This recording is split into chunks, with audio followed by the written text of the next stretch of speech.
আপনি দূর থেকে দেখতে যতটা সুন্দর, তাকে বেশি সুন্দর। আচ্ছা, আপনি দূর থেকে দেখতে যতটা অভদ্র, কাছ থেকে তার না। কথা বলি। এই টিপ পরেন, টিপ শাড়ি পরি তো। লাল টিপ, লাল শাড়ি, সাথে লাল চুড়ি, আপনাকে মানাবে। জি। আপনি বাইরে যেমন, আপনাদের ভেতরে এমন না, জানেন তো? কেমন মনে হয় তাহলে? অনেক বেশি ইমোশনাল আপনি ভেতরে। তাই নাকি? এমন কেন মনে হলো? না, আমি যেটা বলছি সত্যি কিনা সেটা বলেন। সত্যি। আর কি কি মনে হয় আমার ব্যাপারে?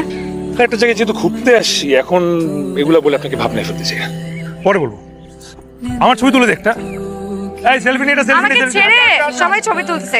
I come.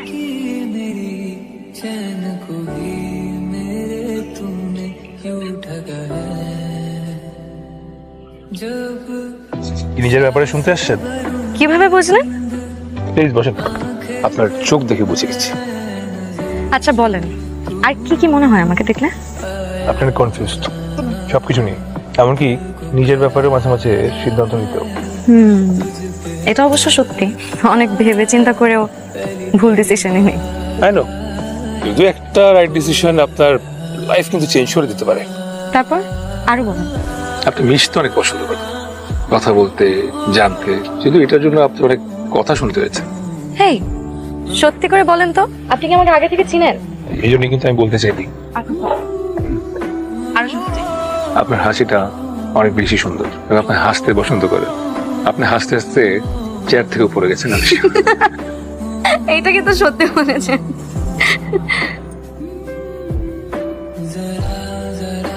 উঠতে হবে এখন।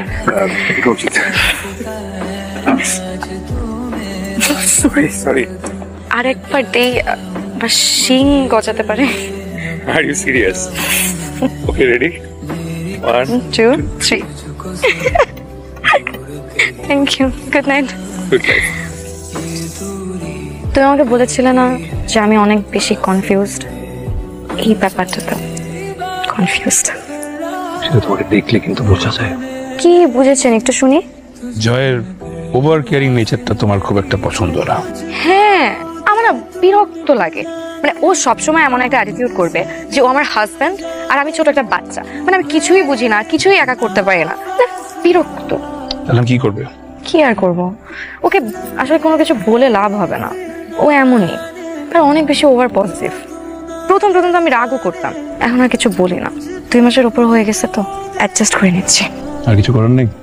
জানো, তুমি আমাকে সেদিন বলেছিলে না, তারপর আমার মনে হলো কি যে আমি আসলে না নিজের লাইফে ডিসিশন নিতে পারি না, কারণ আমি কখনো এমন কাউকে লাইফ পার্টনার হিসেবে চাইনি। লাইফ পার্টনার হিসেবে কেমন চেয়েছো? এমন কাউকে যে আমার খুব ভালো বন্ধু হবে, যাকে আমি আমার মনের কথা সব খুলে বলতে পারবো। আমি যদি কোনো একটা ভুল করি, সে আমাকে এসে বুঝাবে। আমি যদি রাগ করি, আমার রাগ ভাঙাবে। জাস্ট বেসিক্যালি আমার উপর কোনো কিছু প্রেশারাইজ করবে না। আমার লাইফের বেস্ট ডিসিশন গুলোতে আমাকে অনেক ইন্সপায়ার করবে। এমন কাউকে চাই। পেয়েছো এমন কাউকে? তোমার ওয়াইফ না অনেক লাকি হবে। এটা কেন বললে? এই যে তুমি ইজিলি সবার সাথে মিশে যেতে পারো, হাসি খুশি বিন্দাস।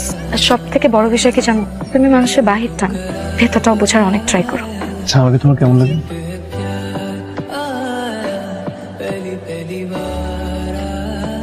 এত রাতে ওর সাথে এখানে কি? চল।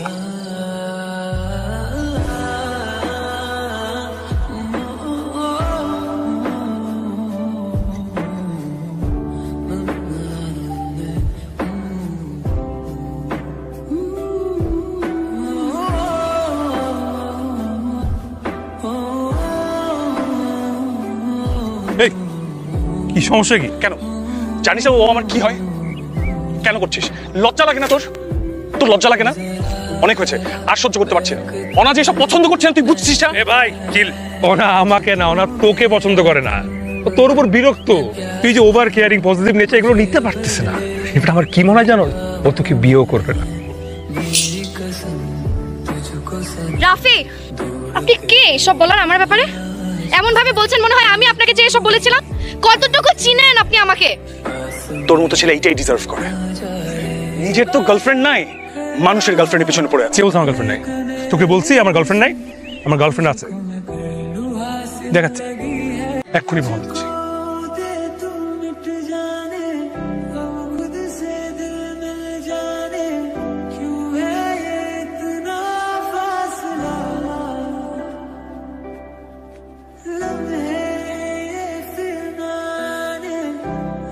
Everyone, this is my girlfriend নীলা।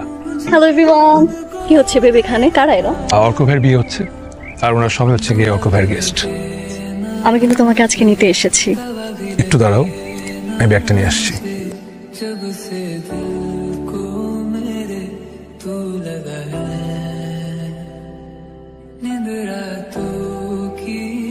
আচ্ছা, কি হয়েছে এখন বলো তো? আমি বলে গেছি ভুল জায়গায়, তাই ভুলটা শুধরে নিলাম। আমাকে নিয়ে গার্লফ্রেন্ড বললে এই সমস্যার সমাধান হয়ে যাবে? এই প্রশ্নের উত্তর আমার কাছে নেই। তোমার মুখ ঠিক করে দিচ্ছি। ভাইয়া, কবিতাটা ছাড়েন তো। আমার থাকা না থাকাতে তোমার কিছু যায় আসে না। যেমন আজ আমিও যদি তেমন হই, নিতে পারবে? ডাকলে কাছে না আসলে সইতে পারবে? তোমার মতো উপেক্ষাটা করতে যেদিন শিখে যাব, কেমন করে তুমি তখন অশ্রু লুকাও দেখবো আমি।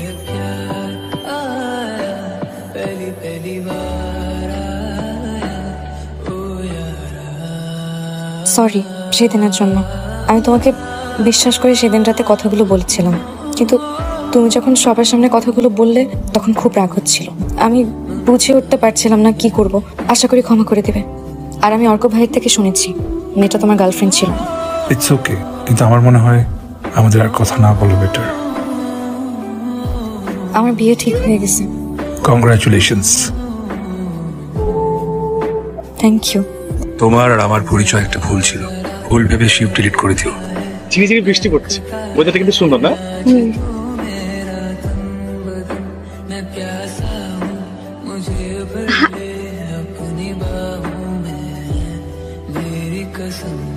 আমি তোমাকে পাই না, আবার পাই।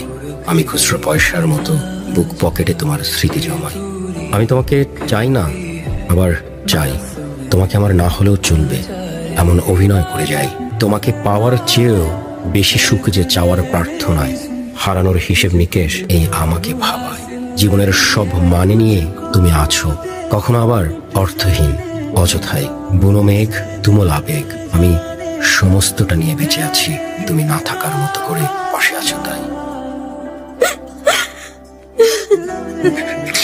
কিছু মানুষ স্বল্প সময়ের জন্য আমাদের জীবনে আসে, কিন্তু দীর্ঘ সময় স্মৃতি রেখে যায়। হ্যালো, কেমন আছিস? আমিও ভালো আছি। আচ্ছা শোন না, আমি মনে হয় রাফি ভাইকে দেখলাম, সে আমার সামনে। কোথায় দেখছিস? আমরা একই ট্রেনে। ট্রেন কি ছেড়ে দিছে? না, এখনো ট্রেন ছাড়ে নাই। আমি আসতেছি।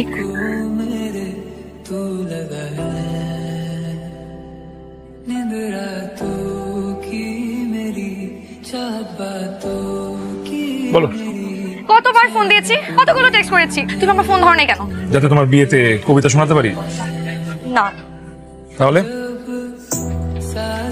এক গালে চট দিলে বিয়ে হয় না। আগে তো একবার দিয়েছিলাম, তাই এখন আরেক গালে দিয়ে দিলাম, কাটাকাটি। Thank you. Rafi, I love you.